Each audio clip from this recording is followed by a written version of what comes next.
Well, it's Grammy time, folks. It's a big year for women. 4 out of 5 nominees for Record of the Year are female recording artists. That's only happened a handful of times in the past.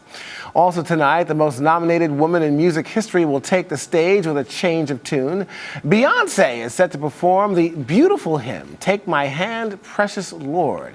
She'll be followed by Common and John Legend performing their song Glory from the movie Selma. Well, Miss Bea McCarthy is a pop culture critic, and great to have you here. Hi, thank you. I just want to talk real quickly about something. I heard this on the radio the other day, and I was quite surprised at the number of artists who have not won a Grammy. Diana Ross, she got a Lifetime Achievement Award. The Supremes, you know, those celebrated female group in history. Bob Marley? Right. What? Right. How is that possible? Well, you know, that was back in the time. Now, the Grammys this year, we're actually, you know, incorporating more culture inside the Grammys. So, yes, it was a mistake. You know, in the past years that Diana Ross Supremes, who are excellent in the field of music, who didn't get a Grammy, that's sad. But now, going forward, we're actually starting to incorporate more Black culture inside the Grammys. So, a lot of great artists, new artists, are, you know, getting recognition for their music, which is awesome. Okay, you know, obviously there was a question I heard about. I think it's that she's a white rapper. Forgive me, I can't remember her name. Iggy. Yeah, there's some concerns about that. That she, I think she's nominated this year. She's nominated for a few categories, actually. All right, well, let's run down the list here. Let's start off with Record of the Year. Record of the Year. So, yeah, let's take a look at the Record of the Year nominees. So we have Sam Smith is Record of the Year. Sia, Megan, Taylor Swift, Iggy Azalea. Yeah.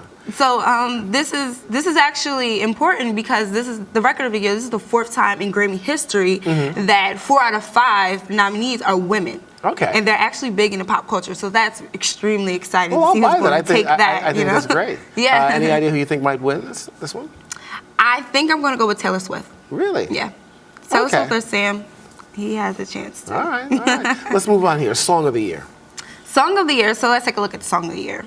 So we have All About That Bass, Chandelier, Shake It Off, Stay With Me, and Take Me to Church. You know, I hate to say this. I'm really a Neanderthal here. The only song I know is Stay With Me. And that's a remake, though, isn't it? Yes, it is. Golly, I'm just cheese.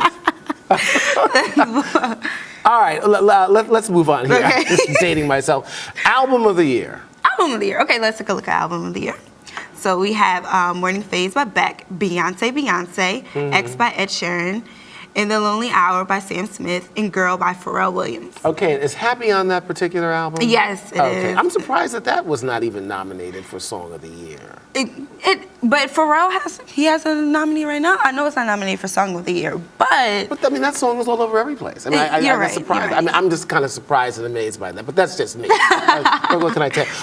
Let's move on here to new artists. Okay. These emerging artists, or I'd say in the political world, emerging nations. Who do we have here? Oh, Iggy, of course. And we have Brandy Clark, Sam Smith again, who I honestly think is going to take this one. Sam Smith is really big right now in the industry, and he's doing an awesome job. And his song "Stay With Me" is like what you consider a cross culture type of song because the remix includes Mary J. Blige, Dark Child, and you know it's definitely everyone is starting to love this song. So and he's doing an awesome job, and his album is phenomenal. Okay, I understand. Okay, Song of the Year, but what's the difference between record and album of the year? So Record of the Year is an award that's dedicated to the making of, so that award is definitely for the engineers, the writers, the producers, everyone who came together to make that record. Okay. Song of the Year is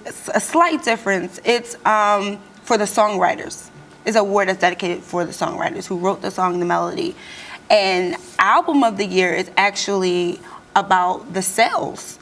How, you know, it's about the sales, the charts, and all around the whole who was all involved in making that album. That's what that award is for. Which is, you know, it's kind of surprising. A lot of people think the award is about the artist, but honestly, the artist really has nothing to do with the awards. Like they get the recognition, they're the face of it, but it's really about everyone who came together and behind the scenes who came to make that song and album. Well, I tell you, I'm going to be looking forward to it because I always like to see if anybody's going to make any kind of political statement. Oh yeah, and I'm sure we'll probably see some craziness around that. Yeah, definitely. But I'm sure you'll be watching it too. I'll tell you what, I'll call you up in the midst of a popcorn in my mouth. We can compare notes throughout the evening.